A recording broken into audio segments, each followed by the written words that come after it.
6월 29일 화요일 하나님 앞에 나아가는 조용한 시간 에티큐 시작합니다. 오늘도 우리 함께 기도문을 읽으며 하나님의 말씀 앞에 나아가도록 하겠습니다. 하나님, 오늘도 하나님 말씀 앞에 나왔습니다. 이 시간 진실된 마음으로 말씀 앞에 서게 하시고 이 시간 하나님의 주시는 말씀대로 살아가게 해주세요.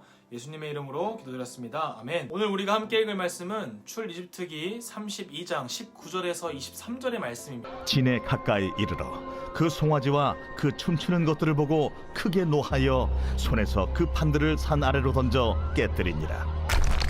모세가 그들이 만든 송아지를 가져다가 불살라 부수어 가루를 만들어 물에 뿌려 이스라엘 자손에게 마시게 하니라.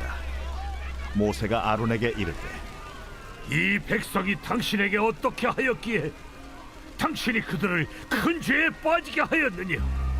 아론이 이르되, 내 주여, 노하지 마소서. 이 백성의 악함을 당신이 아나이다. 그들이 내게 말하기를 우리를 위하여 우리를 인도할 신을 만들라.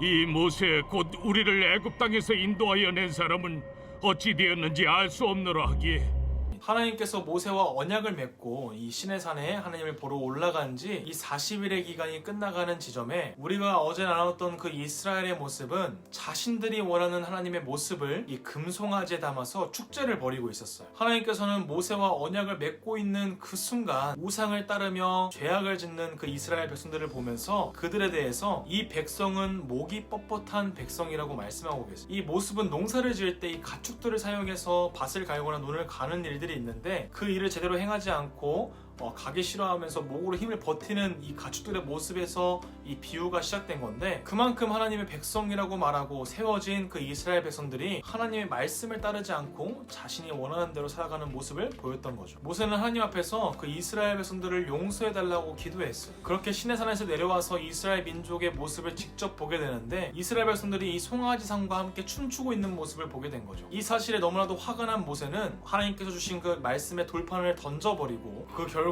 그 돌판은 산산조각 나버렸어요. 우리가 모세의 반응에 대해서는 사실 이해할 수 없지만 이 동작의 의미, 그리고 이 돌판이 깨어졌다는 것이 성경에 기록된 이유는 알 수 있어요. 이 이스라엘 백성의 죄악 때문에 하나님과의 언약이 깨어져 버린 거예요. 하나님을 더욱더 가까이 하려고 하고 자신의 친숙한 모습으로 섬기려고 했던 이 이스라엘의 노력은 그들을 더욱더 하나님과 멀어지게 했고 죄악이 되어서 하나님과의 언약을 깨어지게 되는 그러한 일들이 되게 된 거죠. 우리의 죄악은 하나님 앞에 나아가지 못하게 하고 하나님과 더 이상 가까워질 수 없는 벽을 만들어. 아담과 하와도 그들의 죄악 때문에 에덴 동산에서 쫓겨나고 그곳을 불칼을 든 천사가 지키게 된 것처럼 우리의 힘과 노력으로는 하나님께서 주시는 그 약속을 지키는 일마저 하지 못하는 거예요. 그렇기 때문에 하나님께서는 우리를 위하셔서 자신의 아들을 이 세상에 보내시고 더 이상 인간의 죄악으로 하나님의 언약이 깨어지지 않도록 하나님께서 예수님을 보내서 그 희생 제물을 통해서 단번에 완벽한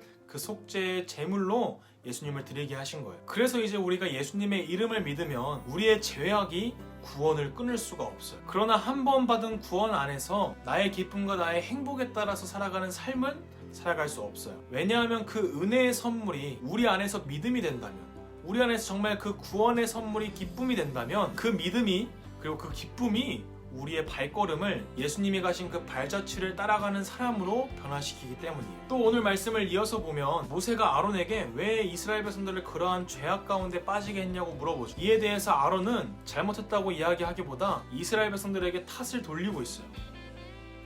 22절에서 23절을 보면 이스라엘 백성들의 지도자로 바로 서 있는 모습이 아니라 백성들을 두려워해서 하나님 앞에 죄를 짓게 두고 또한 자신도 죄를 짓고 있는 이 아론의 모습을 보게 되는 거예요. 아론에게는 하나님보다 자신의 앞에 있는 그 이스라엘 백성들이 조금 더 두렵고 무서웠던 거예요. 이처럼 사실 우리의 삶 가운데에도 눈앞에 보이는 상황들이 더 두렵고 힘들다고 느껴질 때가 있어요. 아론의 모습처럼 하나님보다 내 앞에 보여져 있는 그 상황이 더 크게 보이는 착각에 빠질 수 있는 거예요. 이집트에서 그들을 데리고 나온 모세를 무시하는 그 이스라엘 백성들을 볼 때 아론은 자신이 그 모세와 똑같은 취급을 당할 수도 있을 것 같다는 두려움이 생겼을 거예요. 그 결과 하나님의 뜻을 생각하지 못하고 잘못된 판단에 빠지게 되는 거죠. 그러나 그 결과는 무엇이었나요? 결국 하나님 앞에 죄를 짓는 일이었고 그 죄에 대한 결과로 이스라엘 백성은 큰 아픔을 겪어야 했어요. 오늘 말씀을 통해서 우리 친구들의 삶 가운데 하나님의 말씀이 유일한 기준이 되며 하나님의 말씀에 따라 살아갈 수 있는 우리 모든 초등부들에게 진심으로 기도합니다. 하나님 아버지 감사합니다. 오늘 말씀을 통하여서 하나님의 기준을 바라보며 살아가는 삶을 함께 나눴습니다.